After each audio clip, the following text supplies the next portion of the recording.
الحمدللہ وحدہ والصلاۃ والسلام علی من لا نبی بعد اما بعد فاعوذ باللہ من الشیطان الرجیم بسم اللہ الرحمن الرحیم قال رسول اللہ صلی اللہ علیہ وآلہ وسلم فی الحدیث افضل الجہاد کلمۃ حق عند سلطان جائر رواہ احمد والنسائی صدق اللہ العظیم و صدق رسولہ النبی الکریم ونحن علی ذلک لمن الشاہدین والشاکرین والحمدللہ رب العالمین۔ سلام بحضور خیر الانام صلی اللہ علیہ وسلم۔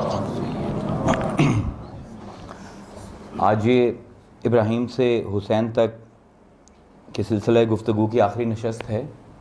تھوڑا سا ریکیپ کر لیتے ہیں۔ پہلے سیشن میں ہم نے یہ اسٹیبلش کیا تھا کہ اسلام جو ہے وہ ملت ابراہیمی کے علاوہ کچھ نہیں ہے، اور حضور کا اس دنیا میں آنا، قرآن کا نازل ہونا، اسلام کے تمام اراکین سب کے سب جو ہے ان کی روٹ جو ہے وہ آپ کو ابراہیمک ٹریڈیشن میں مل جاتی ہے۔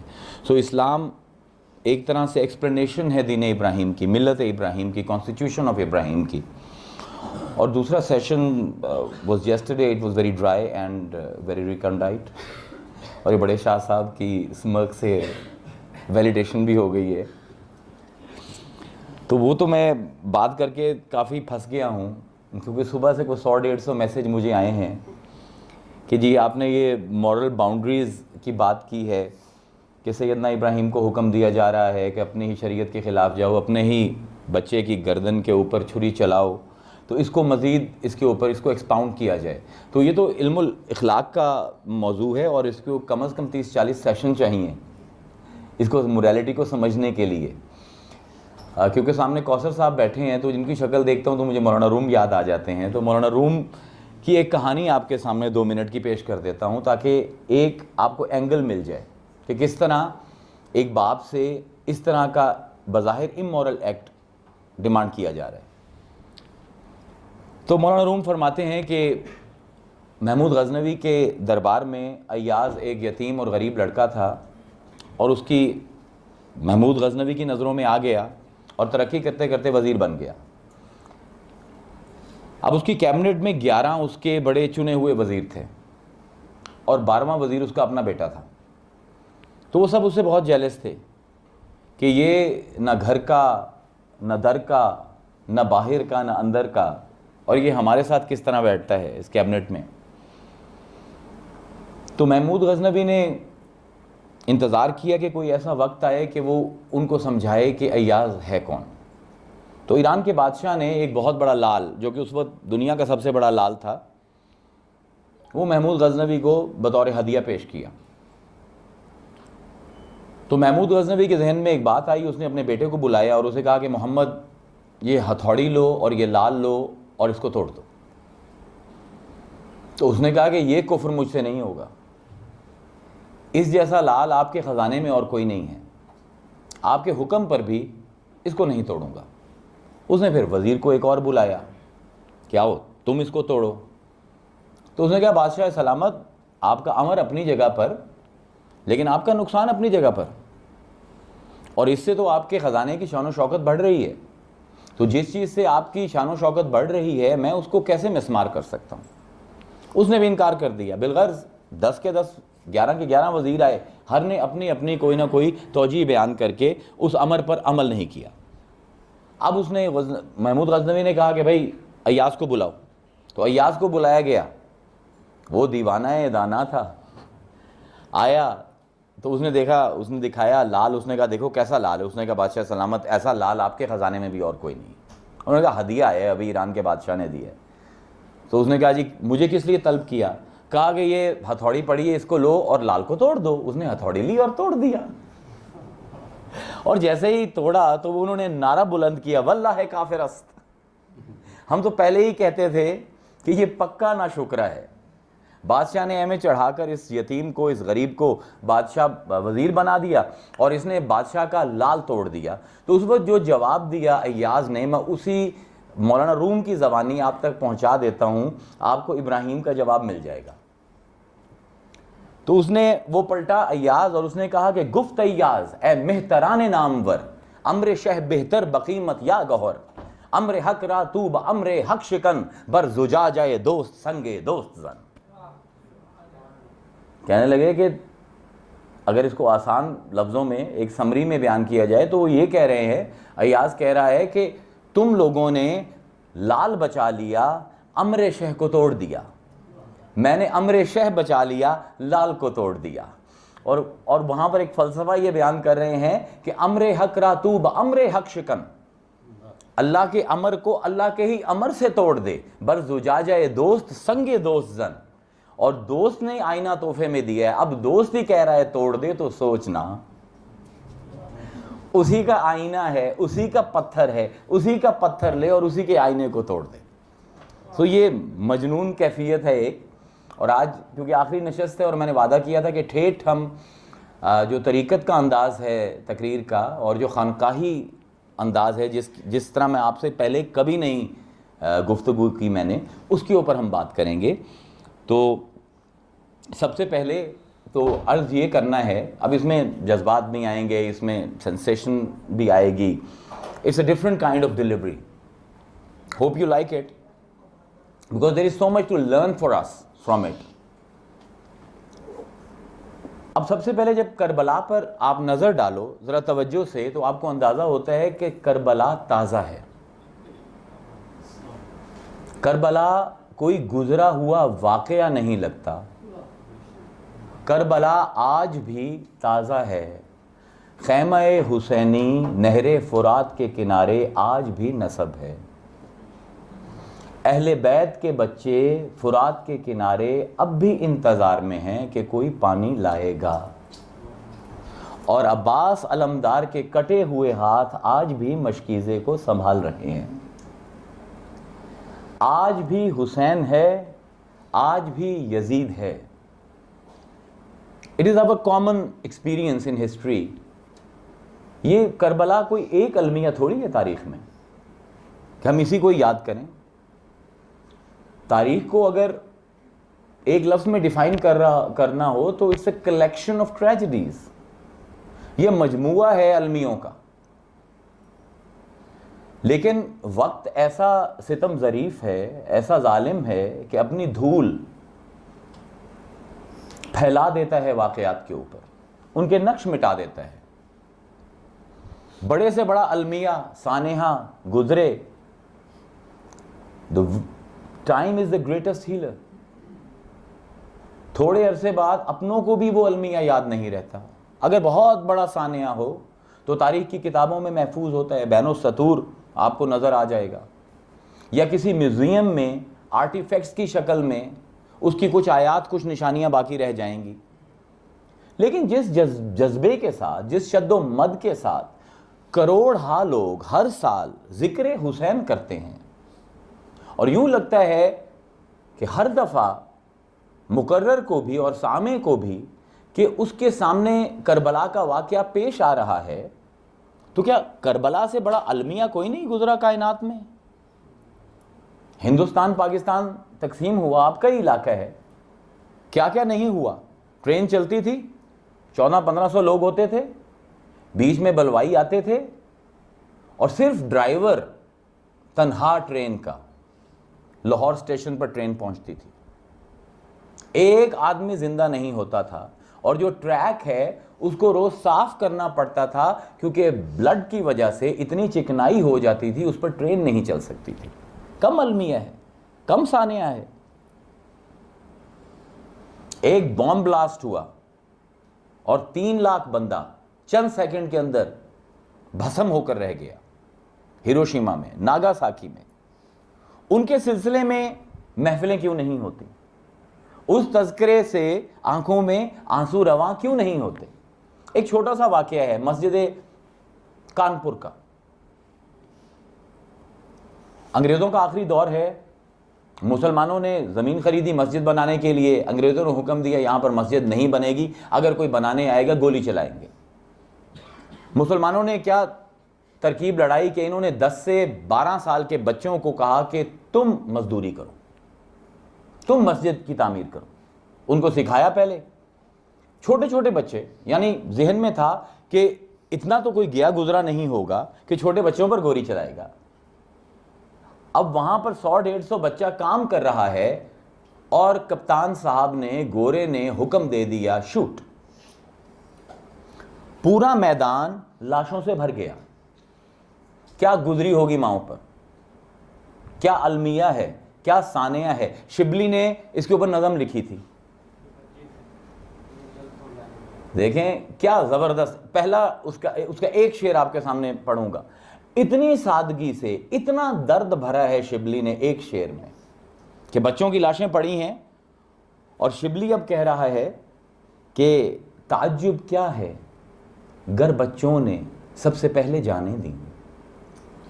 تعجب کیا ہے گر بچوں نے سب سے پہلے جانیں دیں. یہ بچے ہیں ان کو جلد سو جانے کی عادت ہے. کتنا درد ہے. It's such a simple line. But so he has packed the grief in it. لیکن آج مسجد کانپور کے واقعے کا کوئی شہرہ نہیں، کوئی تذکرہ نہیں کرتا. اتنے المیے، اتنے سانحے سب بھول گئے، حسین کیوں نہیں بھولتا؟ It's a very rational question. Hussain is not a political movement. اس کی منطقی وجہ یہ ہے کہ اگر ایک سانحہ، ایک المیہ دو طاقتوں کے ٹکراؤ کی وجہ سے ہو، یا ایک سانحہ ایسے مظلوم پر بیتا ہو جس کے اختیار میں کچھ نہ ہو. دیکھیں صبر کی دو قسمیں ہیں شریعت میں، اضطراری اور اختیاری. ایک وہ صبر ہے کہ کوئی مارنے آ گیا ہے اور اب بندوق لے کر کھڑا ہے اور ٹریگر پر اس کا ہاتھ ہے اور کہتا ہے میں تجھے مارنے لگا ہوں تو صبر ہی کروں گا.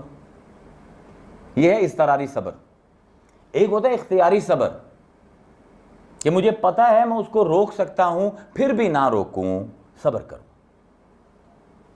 تو جب طاقتوں کے ٹکراؤ کے نتیجے میں کوئی سانحہ ہوگا، مادی وسائل کے حصول کے سلسلے میں کوئی سانحہ ہوگا، صبر اضطراری پر کوئی سانحہ ہوگا، اس کو وقت کور کر دے گا، اس کو بھلا دے گا.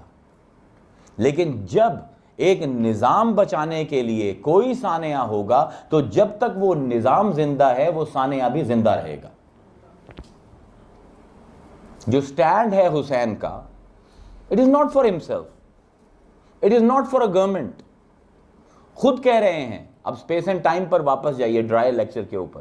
خود کہہ رہے ہیں مدینے سے نکلنے لگے، حضرت ابن عباس آئے، مت جاؤ قتل کر دیں گے. کیا جواب دیا؟ شاء اللہ وَإِن یرانی قتیلہ. جانے کو تو نہ جاؤں لیکن میرا اللہ چاہتا ہے کہ مجھے قتل ہوتا دیکھے.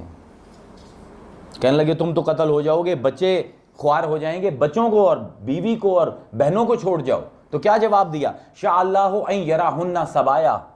اللہ چاہتا ہے کہ ان کو ہتھکڑیاں لگے ہوئے، زنجیریں پہنے ہوئے دیکھے. اور جب نکلنے لگے تو ایک خطبہ دیا چھوٹا سا اور فرمایا وَإِنِّي لَمْ أَخْرُجْ عَاشِرًا وَبَاطِرًا وَمُفْسِدًا وَظَالِمًا. نہ شر پھیلانے کی نیت سے نکل رہا ہوں، نہ حکومت لینے کے لیے نکل رہا ہوں، نہ فساد برپا کرنے کے لیے نکل رہا ہوں، نہ ظلم کرنے کے لیے نکل رہا ہوں. انما خرجتو، کیوں نکلا ہوں؟ انما حسر آیا، صرف اور صرف اس لیے نکلا ہوں لطلب الاصلاح فی امت جدی، تاکہ اپنے جد کی امت کو اصلاح کر جاؤں. آمر بالمعروف وانہا عن المنکر، حق کہہ جاؤں، باطل کے خلاف بول جاؤں.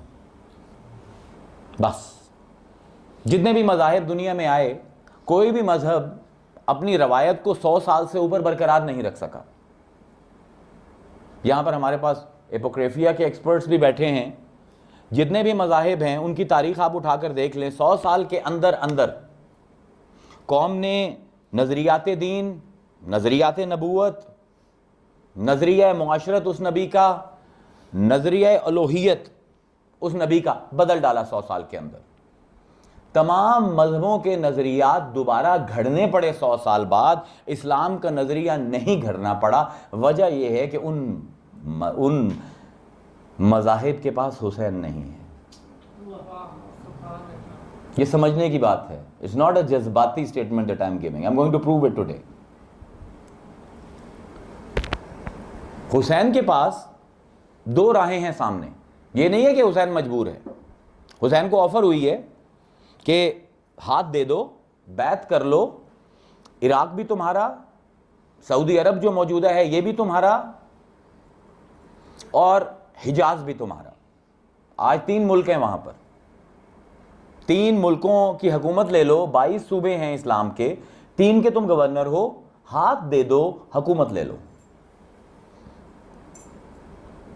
ہمارے انسٹنکٹ کیا ہے؟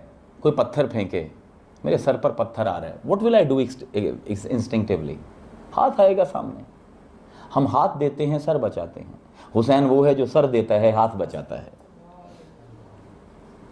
It's like a great lesson in nature of حسین, کہ ہاتھ دے دو. اور کیا خواجہ اجمیر نے کہا تھا, شاہ است حسین, بادشاہ است حسین, دین است حسین, دین پناہ است حسین, سرداد نداد دست در دست یزید, حقہ کے بنا الہ الہ است حسین.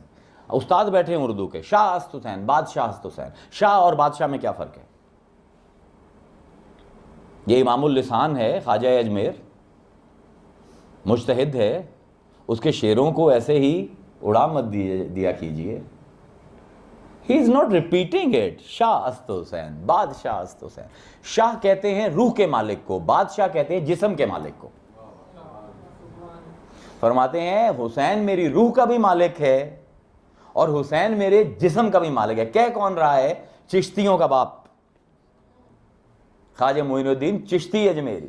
شاہ است حسین, بادشاہ است حسین, دین است حسین, دین پناہ است حسین. جو کوئی گھبراتا ہے دین کے دامن میں آتا ہے, جب دین پر وقت آتا ہے حسین کے دامن میں جاتا ہے. شاہ است حسین, بادشاہ است حسین, دین است حسین, دین پناہ است حسین, سرداد نداد دست در دست یزید, سر دے دیا ہاتھ بچا لیا. جب سر کٹ گیا, نیزے پہ چڑھ گیا, تو ابھی بات ہو رہی تھی عمر بن سعد کی. یہ کس کا بیٹا ہے؟ بہت بڑے آدمی کا بیٹا ہے, سعد بن ابی وقاص, فاتح مصر, دا کانکرر آف ایجپٹ. اپنے بچوں کو بری صحبت سے بچائیں. یہ اتنے بڑے باپ کا بچہ نہیں بچا حرص اور صحبت کی وجہ سے, تو ہمارے بچے کیا بچیں گے؟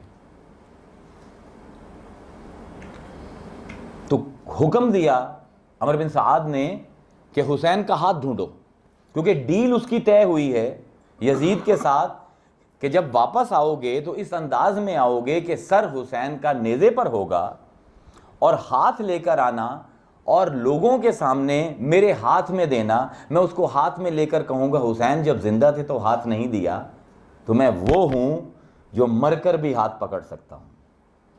ایک شام پورا دن 48 آورز یزید کے فوجی ڈھونڈتے رہے, سر مل گیا, ہاتھ نہیں ملا. کربلا کی زمین نے کہا سر لے کر جا سکتے ہو, ہاتھ نہیں. کیوں نہیں دیتا حسین ہاتھ؟ دیکھیں, بعض لوگ کہتے ہیں کہ ناکام ہو گیا حسین, جان چلی گئی. جان بچنا کامیابی نہیں ہے, مقصد کا نہ مٹنا کامیابی ہے.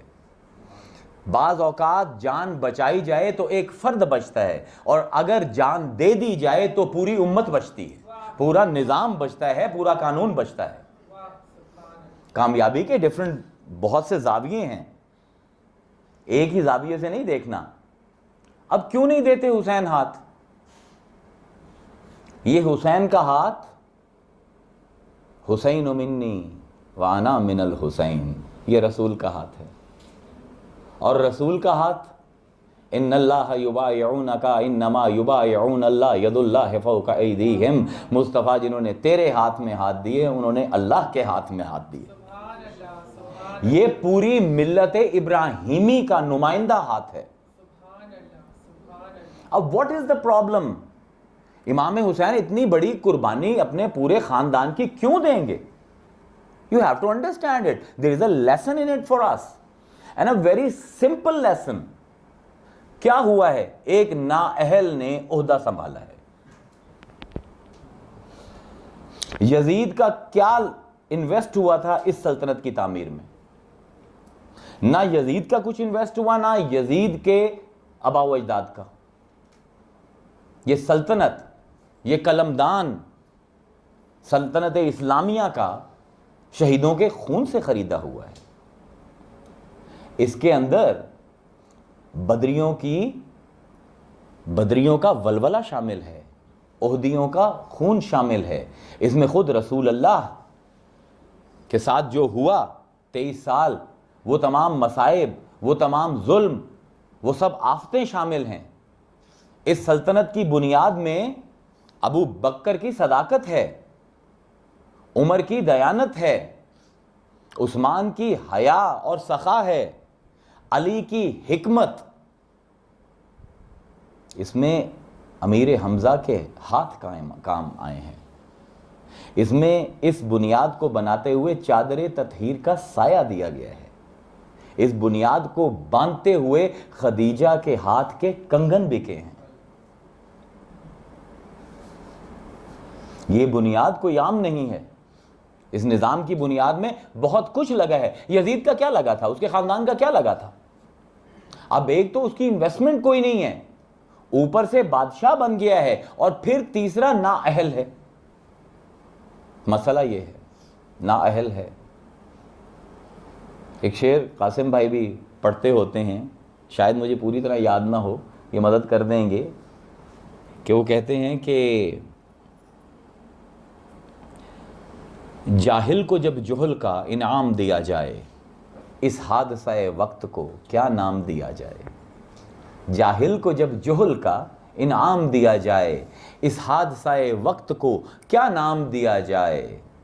رندوں کی ہتک ہے یہ میں خانے کی توہین، کم ظرف کے ہاتھوں میں اگر جام دیا جائے. اب مسئلہ یہ ہے، کم ظرف آ گیا ہے. جن لوگوں نے محنت کی ہے وہ شراب روکنے والے ہیں، یہ 24 گھنٹے شراب میں مست ہے. یزید ایک ایسی موومنٹ کا نام ہے کہ دین فطرت کو طبیعت کے سانچے میں ڈھالا جائے. جو میں کہہ دوں حلال وہی حلال، جو میں کہہ دوں حرام وہی حرام.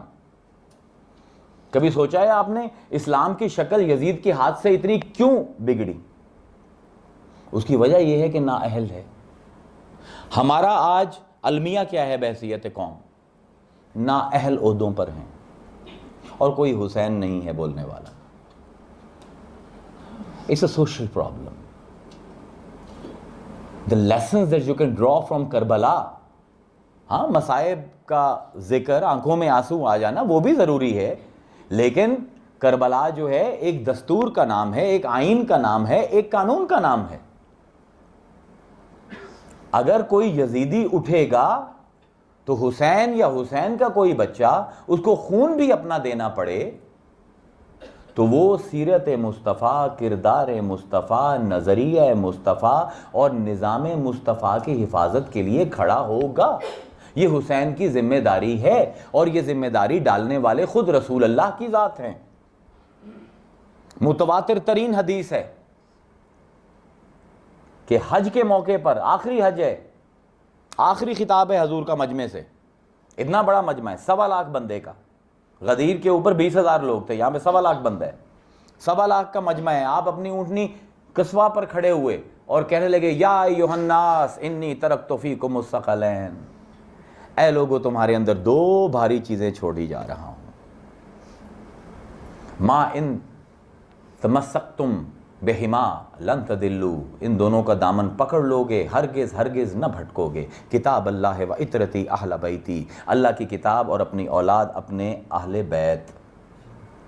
لن یتفرقا حتی یرد علی الحوض، کیونکہ میری اولاد اور قرآن آپس میں جدا نہ ہوں گے جب تک کہ حوض کوثر پر مجھ تک نہ پہنچ جائیں. تو گارنٹی تو رسول کی ہے. تو جب بھی وقت آئے گا، کوئی وقت کا یزید کھڑا ہوگا، تو یا حسین اس کے سامنے کھڑا ہوگا یا حسین کا کوئی فرزند کھڑا ہوگا. اب مسئلہ یہ ہے کہ حج پر ہیں اور حاجی مینا کی طرف جا رہے ہیں اپنے جانور لے کر قربانی کے لیے، اور اطلاع آ گئی کہ آپ کو قتل کرنے کے لیے یزید کا دستہ آ گیا ہے. اب مینا سے حسین واپس جا رہے ہیں اور حاجی مینا کی طرف جا رہے ہیں اپنی جانور کو قربان کرنے، اور حسین اپنے کنبے کو قربانی کے لیے لے کر جا رہے ہیں۔ مطلب یہ بھی سمجھنے کی بات ہے۔ اور لوگ کہہ رہے ہیں کہ اے ابن رسول، حج چھوڑ کر کہاں جا رہے ہو؟ تو کیا جواب ہے حسین کے پاس؟ وہی جواب جو ہم 2 دن سے مغز ماری کر رہے ہیں۔ ڈاکٹر اقبال کے اس شعر کو ترنم میں پڑھ دیتا ہوں، مثنوی کی ٹھیٹھ میں اقبال کو پڑھ دیتے ہیں، اور کیا خوبصورت بات کی ہے۔ فرماتے ہیں اقبال کہ حسین جواب دے رہا ہے، واپس جاتے ہوئے منا سے الٹی طرف جا رہے ہیں، اور کیا اقبال کہتے ہیں کہ سرخ رو عشق غیور از خون او۔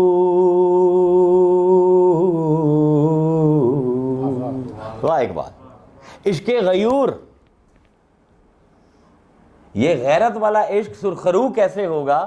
اس کے خون سے۔ عشق کی غیرت کا تقاضا ہے کہ جب کوئی یزید کھڑا ہو تو خون بہایا جائے۔ سرخ رو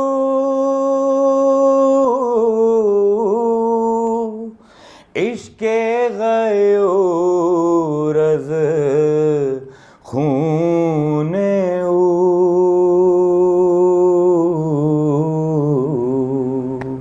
شوخی مصرع از مضمون او۔ کیا بات ہے اقبال کی، کیا بات ہے۔ کہتے ہیں ایک بیٹا ایک مصرع اسماعیل، دوسرا بیٹا دوسرا مصرع حسین، شعر مکمل ہوا۔ اقبال جہاں سے بولتا ہے وہاں تک پہنچنے کے لیے بھی بڑی محنت چاہیے۔ کہتے ہیں کہ جو مصرع میں جو شوخی ہے، یہ جو شعر مکمل ہو رہا ہے، مصرع اولا اسماعیل تھا، اسماعیل نے منا کے پتھر پر اپنی گردن رکھی تھی کہ باپ کاٹ دے، اور حسین نے کربلا کے پتھر پر گردن رکھی تھی کہ شمر کاٹ دے۔ یعنی 2 مصرع ہیں، آغاز ہے منا اور اختتام ہے کربلا، آغاز ہے اسماعیل اور انتہا ہے حسین۔ سارے اشعار یاد آ رہے ہیں نا؟ اب اس شعر کو دوبارہ سنیے۔ سرخ رو عشق غیور از خون او، شوخی مصرع از مضمون۔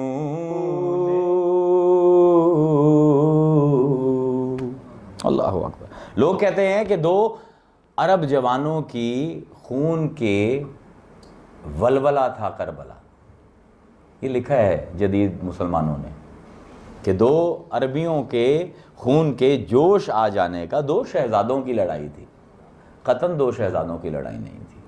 یہ بہت بڑی غلط فہمی ہے، یہ حق و باطل کا پورا رمز ہے۔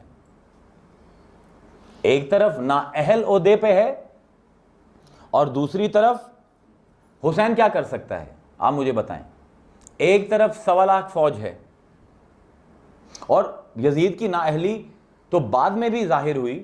امام جلال الدین سیوطی کی کتاب پڑھیے، ابن خلدون پڑھیے۔ امام جلال الدین سیوطی لکھتے ہیں کہ جب واقعہ حرہ ہوا مدینہ میں تو 1000 مسلمان عورت نے ناجائز بچے کو جنم دیا، کیونکہ یزید نے جب مدینے پر اٹیک کیا تو مسجد نبوی میں 3 دن اذان نہیں ہوئی، گھوڑے باندھے گئے، اور اتنا ریپ ہوا کہ 2000 عورت مر گئی اور 1000 عورت نے اگلے سال ناجائز بچوں کو جنم دیا۔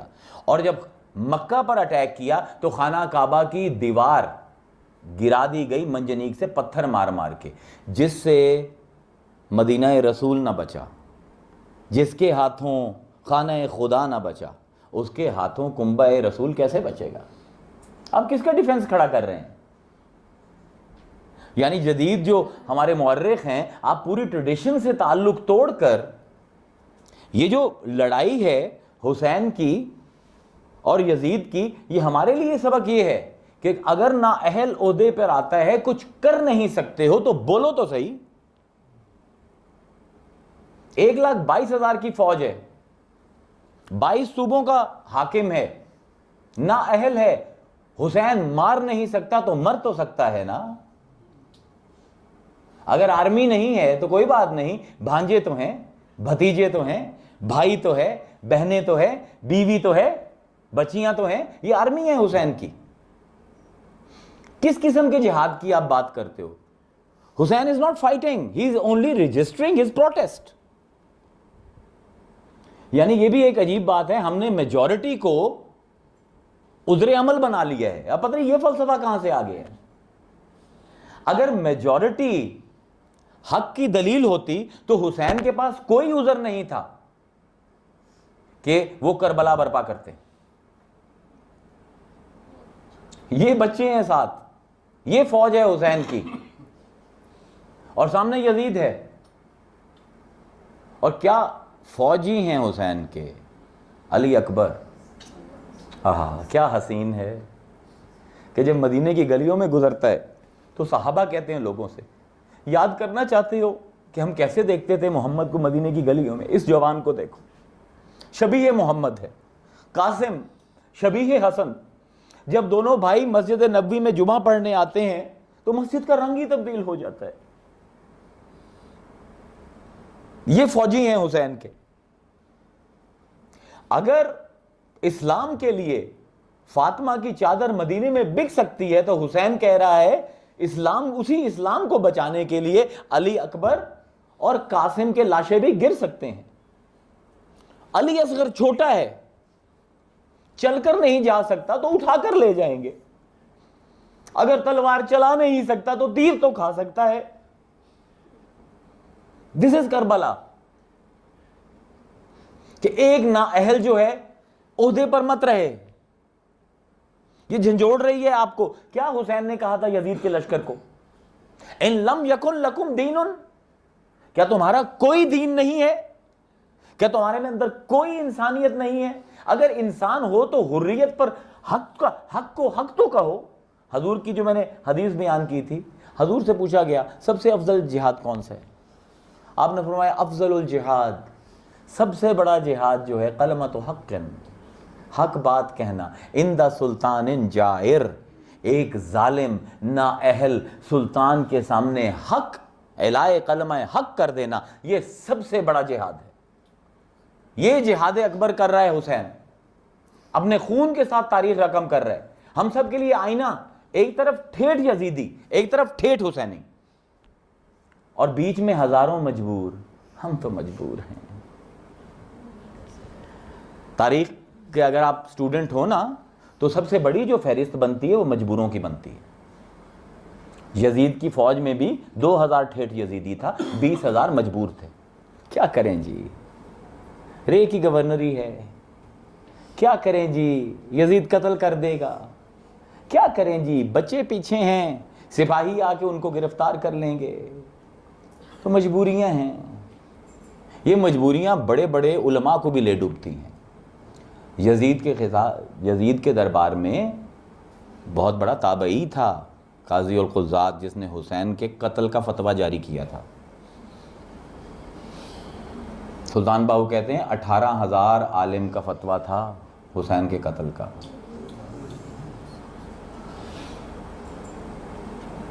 یعنی لعنت ہے اس عالم پر جو اپنا سر جھکاتا ہے کسی یزید کے دربار میں۔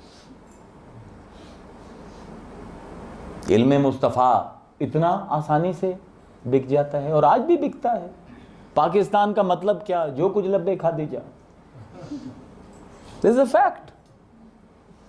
تو جن علماء نے کیوں حسین کے خلاف فتویٰ نہ ہوتا؟ ایک شعر مدح کا، ایک مدحت کا بند یزید کے دربار میں پڑھنے سے 1,00,000 درہم ملتا تھا۔ اور جب ایک دفعہ آپ نے متاع علم بیچ دی، متاع ضمیر بیچ دی، تو مسئلہ یہ ہے کہ سعدی کا ایک شعر ہے کہ جب وہ جو خریدار کہے نا دن کے وقت کہ رات ہے، تو صرف آپ کو رات نہیں نظر آتی، تارے بھی نظر آتے ہیں، اور آپ گنوانا بھی شروع کر دیتے ہیں۔ تو مسئلہ یہ ہے، ایک طرف ٹھیٹھ یزیدی جو دل و جان سے یزید کو مانتے ہیں، دوسری طرف ٹھیٹھ حسینی جو حسین کو جانتے ہیں، اور بیچ میں ایک جمع غفیر مجبوروں کا، مجبور ہیں جی، دل تو دھڑکتے ہیں حسین کے لیے۔ بھائی کیا مطلب اس کا دل دھڑکتے ہیں حسین کے لیے؟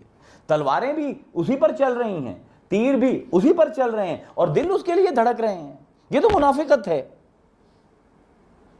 یہی حسین سبق دے رہا ہے کہ دیکھو، نااہل کے خلاف آواز بلند نہیں کرو گے تو نااہل کا ساتھ دینا پڑے گا۔ It's a very social message. It's a very social message. اور یہ پتہ نہیں ان مجبوروں کا تو قیامت کے دن بننا کیا ہے۔ حسین دفن نہیں ہوا، یزید دفن نہیں ہوا، ہر دور کا حسین ہے، ہر دور کا یزید ہے۔ آپ ہر روز اپنے اندر یہ کربلا برپا کرتے ہیں۔ جب مجبوریاں آڑے آتی ہیں، کہہ تو دوں لیکن اس وقت پتہ لگتا ہے کہ حسین وہ بینچ مارک ہے جو آپ کو بتا رہا ہے مار نہیں سکتے تو مر تو سکتے ہو نا۔ چپ نہ رہنا، اگر پوری قوم چپ ہے حسین چپ نہیں رہے گا۔ مولانا محمد علی جوہر کے خلاف گولی کا آرڈر ہو گیا تھا۔ قاسم بھائی اب ان کی شکل دیکھ کے مجھے شعر یاد آئی جا رہے، گولی کا آرڈر انگریزوں نے کر دیا۔ جب وہ وارنٹ ان کے گھر پہنچا نا کہ جی آپ کو تو گرفتار کرنے کا اور گولی مار دینے کا حکم ہے، تو انہوں نے بے ساختہ ایک نظم کہی تھی، تم یوں ہی سمجھنا کہ فنا میرے لیے ہے، پر پردہ غیب میں سامان بقا میرے لیے ہے۔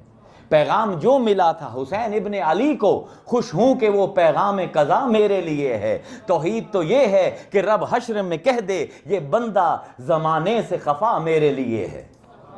یہ دو عالم کا جو ایڈیشن ہے نا مولویوں نے کیا ہوا، اصل میں زمانہ ہی ہے۔ تو بھائی حسین ناکام نہیں ہوا۔ کربلا کے بعد پروردگار نے لعنت کا دروازہ یزید کے لیے کھول دیا، اور تعریف کا دروازہ حسین کے لیے کھول دیا۔ اور کھلتا کہاں سے ہے دروازہ؟ وہ شروع سے امام مالک، بیٹا آیا، یزید کے بارے میں کیا خیال ہے؟ امام مالک نے کہا کہ ایمان اور یزید کی دوستی ایک دل میں اکٹھی نہیں ہو سکتی۔ یہ امام مالک ہے، سب سے پرانا فقیہ ہے، 90 ہجری کا۔ یہ وہ ہستی ہے کہ مدینے میں رہے 14 سال اور جوتی نہیں پہنی۔ کسی نے کہا جوتی کیوں نہیں پہنتے، تمہارے روز پاؤں میں کانٹے چبھتے ہیں؟ تو کہنے لگے کانٹے چبھنا تو گوارا ہے جہاں پر مصطفیٰ کا قدم لگا، اس کے اوپر مالک کی جوتی آئے۔ یہ امام مالک ہے۔ اور یہ اب اس کی بھی تماشے ہیں، مسلمانوں کی عجیب تماشے ہیں۔ ابن تیمیہ نے اپنی کتاب میں یہ روایت لکھی اور پھر کہہ دیا کہ سند ضعیف ہے۔ اور یہ اللہ کے بندے، ایک آپ ہی تو عالم نہیں ہو، علامہ آلوسی کو پڑھیے، آپ سے تو بہت بڑے عالم ہیں۔ روح المعانی میں انہوں نے ہو بہو یہی لفظ بیان کیے ہیں۔ اور قرآن کی آیت پڑھی پھر امام مالک نے کہ ان منافقوں کو جب حکومت مل جاتی ہے تو اپنے رشتہ داروں کا استحصال کرتے ہیں اور فساد مچاتے ہیں۔ اس آیت کی تفسیر میں یہ حدیث نقل کی ہے علامہ آلوسی نے۔ تو ابن تیمیہ میاں آپ اکیلے تو عالم نہیں ہیں، سارے یزیدی تو نہیں، کچھ حسینی بھی موجود ہیں۔ اللہ اکبر۔ اور حسین اور یہ یزید کے اوپر ایک بہت بڑی بات جو اہل سنت کے امام ہیں، میں کسی اور مسلک کی بات نہیں کرتا، ہمارے سنیوں کا چند ایک چوٹی کے اماموں میں سے ہے سعد الدین مسعود تفتزانی۔ تفتزانی کے لیول کا بندہ آپ سے پیدا نہیں ہوا سنیوں سے، اور نہ اہل تشیع سے، معذرت کے ساتھ۔ کون ہستی ہے؟ علم منطق، علم فلسفہ، علم نحو، علم صرف، تفسیر، حدیث، اصول، کلام، اس کا ماہر ہے۔ شرع عقائد فی نصفیہ جا کے پڑھ لیجئے، طبیعت صاف ہو جائے گی۔ پڑھنے کے لیے بھی استاد رکھنے پڑتے ہیں، اور ایک نہیں دو۔ تہذیب المنطق والکلام جا کے پڑھ لیجئے۔ میرا چیلنج ہے 2 سال بعد بھی پہلا صفحہ اگر سمجھ آ جائے تو مجھے پکڑ لیجئے گا۔ قوانین الصرف پڑھ لیجئے، نحو کے اوپر پڑھ لیجئے، حدیث میں ان کی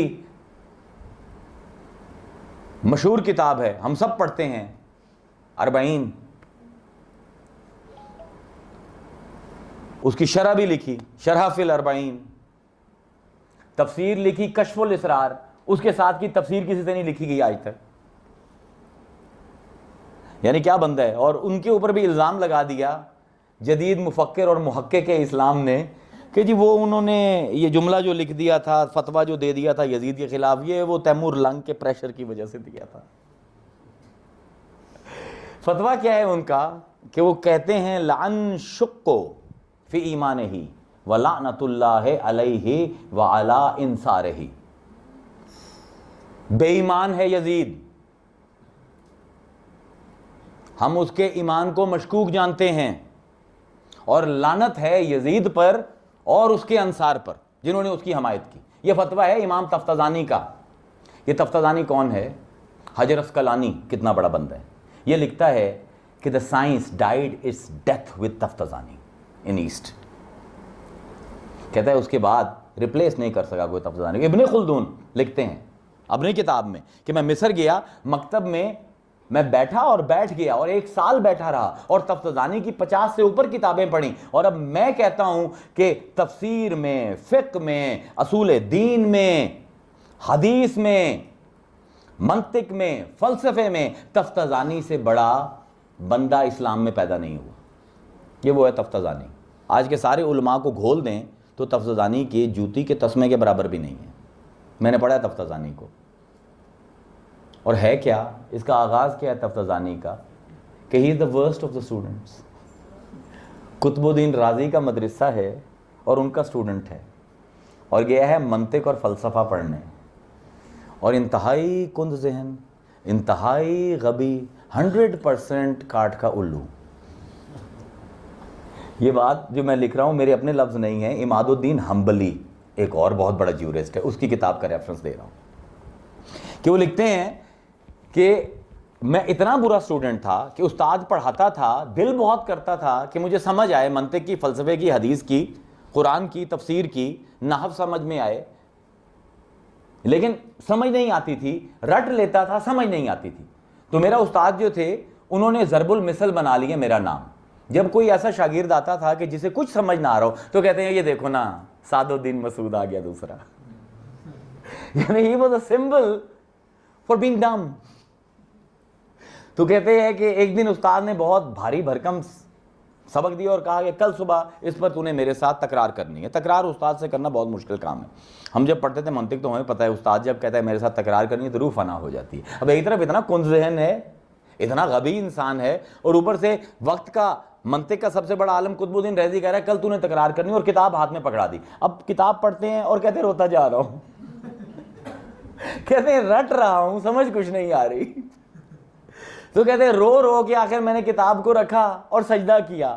اور کیا پیاری بات ہے عماد الدین نے لکھی ہے، اور کہتے ہیں کہ انہوں نے ہاتھ آسمان کی طرف کرے اور کہنے لگے اللہ تو میرا خالق ہے، تو جانتا ہے نا میں کتنا کن ذہن ہوں، اور اس میں میرا کوئی قصور تو نہیں ہے، خلوص تو ہے میرے اندر، محنت تو کرتا ہوں، نہ خلوص کی کمی ہے نہ محنت کی کمی ہے. اب تو نے دماغ ہی نہیں دیا تو کیا کروں، مجھے رسوا نہ کر کل، میں تجھے قسم دیتا ہوں، تجھے واسطہ دیتا ہوں، رسوا نہ کر. کہتے ہیں یہی میں رو رہا تھا تو ایک بندے نے آ کے دستک دی دروازے پر. تو میں نے کہا من الباب، کون ہے دروازے پر؟ تو بندے نے کہا مسعود. تو میں نے کہا ہاں. تو کہنے لگا چل چلیں. تو کہا کدھر چلیں؟ چلو تو یہ سیر کراتا ہوں. تو کہتے ہیں کہ میں رو رہا تھا، کتاب سمجھ نہیں آ رہی تھی، اور وہ کہہ رہا تھا سیر پہ کرو. تو میں نے کہا ما خلقت للسیر، میں سیر کرنے کے لیے نہیں پیدا ہوا، میں علم حاصل کرنے کے لیے پیدا، دفع ہو جا. کہتے ہیں پھر میں رونے لگ گیا. پھر تھوڑی دیر بعد وہ ہے، کہتے ہیں کتاب پڑھوں اور روؤں. کہتے ہیں اپنی میں نے ٹوپی بھی اٹھا کر سائڈ پہ رکھ دی، جوتے بھی اتار دیے، اور بسترے پر بیٹھا ہوں، کتاب پڑھ رہا ہوں اور رو رہا ہوں، سمجھ نہیں آتی. پھر آ کے دستک دی. تو میں نے پوچھا کون ہے دروازے پر؟ اس نے کہا مسعود چل سیر پہ چلے. میں نے کہا کہ ما خلقت للسیر، میں سیر کے لیے پیدا نہیں ہوا. کہتے ہیں تھوڑی دیر بعد پھر آیا، کہنے لگا مسعود باہر آ. کہتے ہیں مجھے غصہ آیا، میں دروازے پر گیا. میں نے کہا کیا بات ہے، کیوں بار بار تنگ کرتا ہے؟ کہتے تجھے پتہ ہے تجھ سے ملنے کون آئے؟ تو میں نے کہا کون آئے؟ کہنے لگے رحمت للعالمین آئے ہیں اور عالم خارج میں آئے ہیں، اور تیری دعا کے نتیجے میں اللہ نے ان کو بنفس نفیس بھیجا ہے. یہ 740 ہجری کا واقعہ ہے، آج سے 700 سال پہلے کا۔ امام ہے اہل سنت کا، رسول آئے ہیں، کہتے ہیں میرے پاس نہ جوتی تھی نہ سر پہ ٹوپی تھی، میں تو دیوانہ ہوا اور میں دوڑا اس بندے کے سامنے، میں نے دیکھا سامنے چادر میں ملبوس رسول کھڑے ہیں، تو کہنے لگے کہ تفتزانی بڑا رویا تو آج، مسعود بہت رویا تو۔ اور حضور نے اپنی انگلی اپنے منہ میں ڈالی اور نکال کر مجھے کہا منہ کھول اور لعابِ دہن، اور کہنے لگے جا بچے اب پڑھ کتاب۔ تو میں نے کہا رسول اللہ کتاب سمجھ نہیں آتی، کہنے لگے اب جا کے پڑھ تو صحیح۔ کہتے ہیں گیا کتاب کھولی تو یوں لگے کہ میرے اندر سے نکل کر یہ تحریر آئی ہوئی ہے۔ کہتے ہیں اب کتاب سامنے ہے لیکن دل نہیں لگتا، کتاب سمجھ بھی آ رہی ہے لیکن دل نہیں لگتا۔ دیکھیں اب خانقاہوں کا شعر یاد آ رہا ہے، وہ دکھا کے رخ جو چل دیے تو دل بھی ان کے ساتھ رواں ہوا، وہ دکھا کے رخ جو چل دیے تو دل بھی ان کے ساتھ رواں ہوا، نہ ہی دل رہا نہ ہی دل ربا، رہی زندگی سو وبال ہے۔ اب دل نہیں لگتا، کہتے لیکن کیسے تیسے کر کے کتاب پر نظر مار لی۔ صبح گیا تو قطب الدین نے سوال کیا تو کہنے لگے وہاں سے آ کے جواب دیا کہ قطب الدین کو اپنی جان کے لالے پڑ گئے۔ تو کہنے لگے مسعود تو بدلا ہے یا میں بدلا ہوں، کیا معاملہ ہے، آج تو میری جان نہیں چھوٹ رہی منطق میں تجھ سے۔ تو کہا کہ نہ آپ بدلے نہ میں بدلا، اکیلے میں بتاؤں گا۔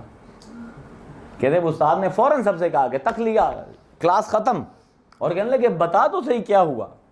تو انہوں نے جو جواب دیا، عربی کے کچھ اشعار تھے، ان کا ترجمہ اردو میں کیا، اور ہمارے خانقاہ کے ہی بندے نے کیا، کیونکہ یہ اشعار آپ کو ویسے سننے میں نہیں ملیں گے، کتابوں میں نہیں ملیں گے۔ وہ بھی میں ترنم کے ساتھ پڑھ دیتا ہوں کیونکہ کیا بات ہے۔ تفتزانی نے جو جواب دیا وہ جواب کیا ہے، ایک ماہ مدن گورا سا بدن، توجہ کیجئے گا لفظوں پر، کہ رسول اللہ سامنے اور وہ بتا رہے اپنے استاد کو کہ میں کس سے مل کر آیا ہوں، میرے اندر تبدیلی کیسے آئی۔ ایک ماہ مدن گورا سا بدن، نیچی نظریں کل کی خبریں۔ یہ خانقاہوں کے مزاج ہیں شاعری کے، پرانا شعر ہے جب پاکستان انڈیا اکٹھا ہوا کیا تھا۔ ایک ماہ مدن گورا سا بدن، نیچی نظریں کل کی خبریں، وہ دکھا کے پھبن وہ سنا کے سخن، وہ دکھا کے پھبن وہ سنا کے سخن، مورا پھونک گئے سب تن من دھن، ایک ماہ مدن گورا سا بدن، نیچی نظریں کل کی خبریں، وہ دکھا کے پھبن وہ سنا کے سخن، مورا پھونک گئے سب تن من دھن۔ یہ تفتزانی لکھتا ہے جس کی زبان میں رسول کا لعاب دہن بھی شامل ہے، اور اس کی کتابوں کا جواب دینے والا آج تک پیدا نہیں ہوا۔ جواب تو کون دے گا، کتابیں پڑھنے والے نہیں ہیں، ناپید ہیں، ان کی منطق کی کتابیں آج سمجھنے والے لوگ نہیں ہیں، پڑھانے والے لوگ نہیں ہیں۔ ہم اپنے درس میں اگر کہیں آج کسی کو کہ پڑھا دو تفتزانی کی عقیدت الطالبین فی اصول دین، تو نہ طالبین ملیں گے، طالبان مل جائیں گے، طالبین نہیں ملیں گے، اور نہ ہی اصول دین کی شناخت والے لوگ ہیں۔ یہ تفتزانی ہے، اس کا فتویٰ ہے، امام ہے اہل سنت کا، عقیدے کا امام ہے، اصول کا امام ہے، نظریے کا امام ہے، مفسر ہے، محدث ہے، محقق ہے، منطقی ہے، کلامی ہے۔ کوئی ایک علم تھوڑی ہے اس بندے کا، صرف اس کے علموں کا شمار۔ کتابیں جو لکھی ہیں، صرف کتابوں کی فہرست آپ کے سامنے رکھ دوں تو آدھا گھنٹہ اسی میں گزر جائے گا، اور یہ کہہ رہا ہے کہ پکا بے ایمان ہے یزید۔ تو اس لیے جب اہل سنت کہتے ہیں کہ جی آپ تو شیعوں والی باتیں کرتے ہیں، تو میں کہتا ہوں تم سنیوں والی باتیں شروع کر دو، اور مسئلہ یہ ہے کہ پڑھیں گے تو پتہ لگے گا نا کہ اہل سنت کہتے کہتے کس کو ہیں اور ہمارا رویہ. اب رویہ کیا ہونا چاہیے؟ ظلم کے خلاف، جبر کے خلاف. جب کوئی یزیدی اٹھے تو how you should respond. If you can not do something at least register your agitation. Ibrahim کا میں نے آپ سے کہا تھا، اللہ فرماتا ابراہیم الذی وفا، ابراہیم وفا کا پیکر تھا. ان ابراہیم کان امتن، ایک ابراہیم تنہا پوری امت تھا. امام للناس تھا، تمام انسانیت کا امام تھا. جتنے قرآن نے ایٹریبیوٹس بیان کیے ہیں سارے کے سارے کرداروں کی شکل میں آپ کو کربلا میں مل جائیں گے اگر ڈھونڈیے تو. آخری رات ہے، عمر بن سعد نے پیغام بھیجا کہ کل تم سے جنگ ہوگی ورنہ آج ہاتھ دے لو. حسین نے فیصلہ کیا سر دے دوں گا، ہاتھ نہیں دوں گا. اور عمر بن سعد کو پیغام بھیجا کہ ہمیں ایک رات کی مہلت چاہیے. یہ بھی ایک ہمارے کاٹ کے الو ہیں، ہمارے جدید محقق، انہوں نے لکھا ہے کہ جی وہ اپنے گھر والوں سے مشورہ کرنا چاہتے تھے کہ کیا کیا جائے. You haven't understood Hussein at all and you have got nothing to do with his legacy. کیا کیا ہے حسین نے؟ پہلے بلایا علی اکبر کو کہ سب کو اکٹھا کرو. سب اکٹھے ہو گئے، تمام اصحاب. ابراہیم الذی وفا، ابراہیم وفا کا گھر تھا. اکٹھا کیا اور اب ہی از ایموشنلی بلیک میلنگ دم کہ میں نے تم سے بیعت لی تھی کہ میرے ساتھ جیو گے مرو گے، بیعت اٹھاتا ہوں. اور پھر کہا کہ یہ میرے بچے ہیں، ان کو یہ قتل کر دیں گے تو اس طرح کرو ایک بندہ میرے دو بچے لے جاؤ اور یہاں سے نکل جاؤ تو اللہ کا رسول تم سے خوش ہوگا، تم نے آل رسول کو بچایا. اور پھر دیکھا لوگوں کے چہروں پر کوئی ہلا نہیں تو علی اکبر سے کہا کہ چراغ گل کر دو، تو انہوں نے چراغ گل کر دیا. تھوڑی دیر بعد کہا کہ چراغ جلاؤ، دیکھا تو سب کے سب ویسے بیٹھے ہوئے ہیں. سمن بکمن عمجن فہم لا یرجعون، کوئی ہلتا ہی نہیں ہے. تو کہا کہ جاتے کیوں نہیں ہو؟ کہنے لگے، جواب کیا دیا؟ حسین ہمیں موسیٰ کی امت سمجھا ہے کہ جب فرعون آیا تھا تو کہا کہ موسیٰ تو اور تیرا رب جا کے لڑ، ہم کیوں لڑیں؟ فرمایا ہم محمد کی امت ہیں، ہم بدریوں کی نشانیاں ہیں، ہم جیے تیرے ساتھ ہیں، مریں گے بھی تیرے ساتھ، اور جب تک ایک سانس ہے تیرا بال بھی بیکا نہ ہونے دیں گے. یہ ہے وفا. اور اس سے بڑی وفا دیکھیں، جتنے بھی آپ بڑے آدمی ہو جائیں نا تو ایک شخصیت ہے جس کے سامنے آپ ہمیشہ ماند رہتے ہیں، اور وہ ہے شخصیت آپ کی زوجہ محترمہ. کیوں کہکشاں بھابی؟ قاسم تو باہر کے لیے تو بات یہ ہے کہ وہاں پر آپ ماند ہوتے ہو. عشاء کے بعد امام حسین نے بھیجا عباس علمدار کو کہ جاؤ شہربانوں کو بلا کے لے آؤ. شہربانوں کون ہے؟ پوری سیادت کی بنیاد ہے. آج جتنے بھی سادات ہیں زین العابدین کی اولاد ہے اور زین العابدین کی ماں ہے شہربانوں. اور بلایا خیمے میں، تشریف لائیں اور رونے لگ گئے. حسین ہر ایک کی ایک لمٹ ہے نا، رونے لگ گئے. کہنے لگے شہربانوں تو ایران کے بادشاہ کی بیٹی تھی، ناز و نام میں پلی تھی. حضرت عمر کے زمانے میں ایران جب فتح ہوا تھا تو یہ بیت المال میں آئی تھیں اور حضرت امام ان کو چوائس دی تھی حضرت عمر نے کہ تم جس نوجوان سے چاہو شادی کر لو. تو انہوں نے امام حسین کا انتخاب کیا تھا اور ان کا نکاح دونوں کا حضرت عمر نے ہی پڑھایا ہوا ہے. تو یہ بادشاہ کی بیٹی تھیں. تو حسین نے کہا کہ تم ایران کے بادشاہ کی بیٹی تھی، شہربانو تمہاری عربوں نے قدر نہیں کی، تمہاری بڑی قدر تھی ایران میں. جب سے تم نے ہمارے گھر میں قدم رکھا ہے سوائے مصیبت کے اور علم کے تم نے کچھ نہیں دیکھا. بادشاہ کی بچی ہو اور آج یہاں پر رل رہی ہو میرے ساتھ. لیکن جتنے بھی تم نے ظلم سہے، جتنے بھی مصائب دیکھے، جو کل ہونے والا ہے یہ اس سے پہلے نہیں ہوا اور کل برداشت نہ کر پاؤ گی. تو اس طرح کرو، بچے لو. اور یہ سامنے پہاڑی سلسلہ ہے، اس کے پیچھے قصر ابید ہے. قصر ابید وائٹ ہاؤس، ابید کہتے ہیں سفید کو، قصر کہتے ہیں گھر کو. یہ ایران کے بادشاہوں کا محل تھا. تو انہوں نے کہا اب بھی تمہارے رشتہ دار آباد ہیں وہاں پر، بچوں کو لے کر چلی جاؤ، میں 2-4 بندے ساتھ بھیج دیتا ہوں، اپنی بھی جان بچاؤ، تم سے برداشت نہیں ہوگا، تمہیں اس سرزمین عرب پر کچھ نہیں ملا، بادشاہ تھی فقیر ہو گئی، آج لوگ تمہارے خون کے پیاسے ہیں، 3 دن سے تمہیں پانی نہیں ملا، کھانے کو کچھ ہے نہیں، تو میں شرمندہ ہوں تمہارے سامنے کہ تمہیں کچھ نہ دے سکا، تم چلی جاؤ قصر ابید اور اپنے رشتہ داروں کے پاس چلی جاؤ۔ اس وقت رو پڑی شہر بانو، کہنے لگے حسین کیسی بات کرتے ہو، میں ایک کافر بادشاہ کی بچی تھی، آج دنیا کے بادشاہ کی بچی ہوں، میری ماں آتش پرست تھی، اب میں خاتون جنت کی بیٹی ہوں، اور کمال کہہ رہے ہیں کہ میں بچوں کو لے کر چلا جاؤں، کیا میں یہ سمجھوں کہ شہر بانوں کے لال فاطمہ کے لال سے قیمتی ہیں؟ جب تک شہر بانوں کے بچوں کی رگوں میں خون ہے، فاطمہ کے بچے کی حفاظت کریں گے۔ یہ ہے بی بی شہر بانو، اللہ اکبر۔ اور پھر حسین جب نکلتا ہے، ملت ابراہیمی، وفا کی تفسیر، اور پوری امت کا بوجھ اٹھایا ہوا ہے، کیوں نہ بوجھ اٹھایا ہوا، اللہم صلی علی محمد وعلی آل محمد، ہر نماز میں پڑھتا ہے مسلمان، تو بوجھ کس پر ہے؟ حسین پر ہی ہے، وہی آل رسول ہے اس وقت،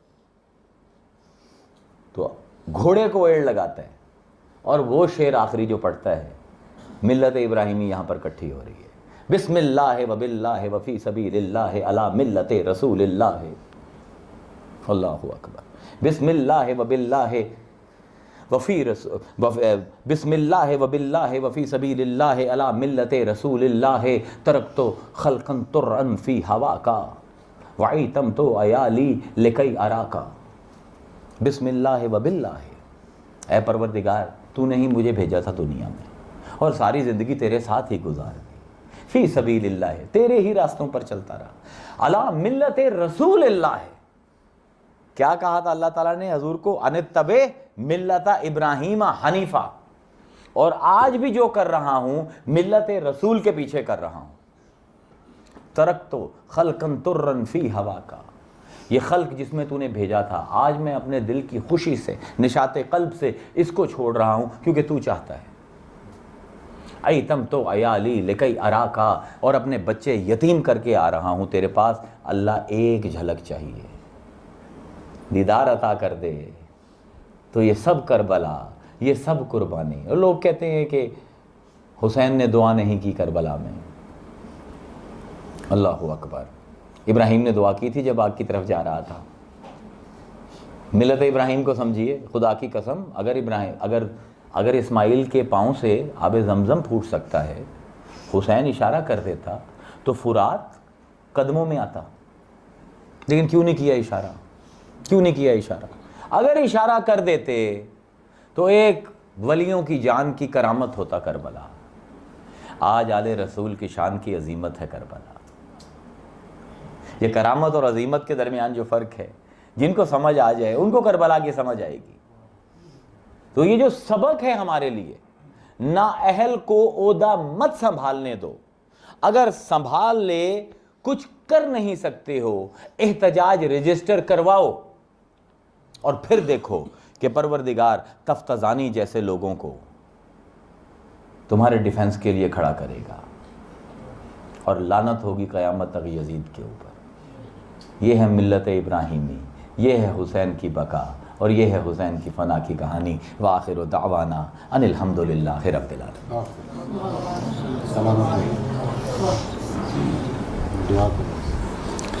دعا کر لیں جی، بسم اللہ الرحمن الرحیم، اللہم صلی علی محمد وعلی آل محمد مبارک وسلم، ربنا آتنا فی الدنیا حسنہ وفی الآخرۃ حسنہ وقنا عذاب النار، ربنا ظلمنا انفسنا وان لم تغفر لنا وترحمنا لنکونن من الخاسرین۔ بس دعا ہے جی کہ ایک تو جنہوں نے سب نے شرکت کی ہے، جو کچھ پڑھا گیا ہے، جو کچھ بولا گیا ہے، اللہ تعالیٰ قبول فرمائے، اور جنہوں نے پارٹیسپیٹ کیا ہے، مالی تعاون کیا ہے، یا ویسے جسمانی طور پر آئے ہیں اس محفل میں، اللہ تعالیٰ ان سب کی حاضری قبول فرمائے، اور ان محافل کو ہمارے لیے معرفت کا اور اخلاقی درس کا ذریعہ بنائے۔ اگر یہ آنسو بہا کر ساری باتیں کر کر بھی ہم نے جب واپس جانا ہے تو ہم نے تیاری یہی کرنی ہے کہ یزید کے ساتھ ہی حشر میں ہمارا حشر ہوگا، تو تب ان باتوں کا کوئی فرق نہیں ہے۔ حسین is a standard for humanity, and we have to understand him as a human, and the legacy is living behind. تو اللہ تعالیٰ ہمیں امام حسین، امام علی مقام کے نقش قدم پر چلنے کی توفیق عطا فرمائے، اور یہ ہمت اور حوصلہ عطا فرمائے کہ حق کو حق کہیں. پورا کنبہ قربان کر دیا ہے حسین نے یہ بات سمجھانے کے لیے. اللہ تعالیٰ ہمیں ہدایت دے اور یہ سمجھائے. وصلی اللہ تعالیٰ علی خیر خلق نور عرش محمد وعلی آلہ وصحبہ اجمعین. رحمتک یا ارحم الراحمین.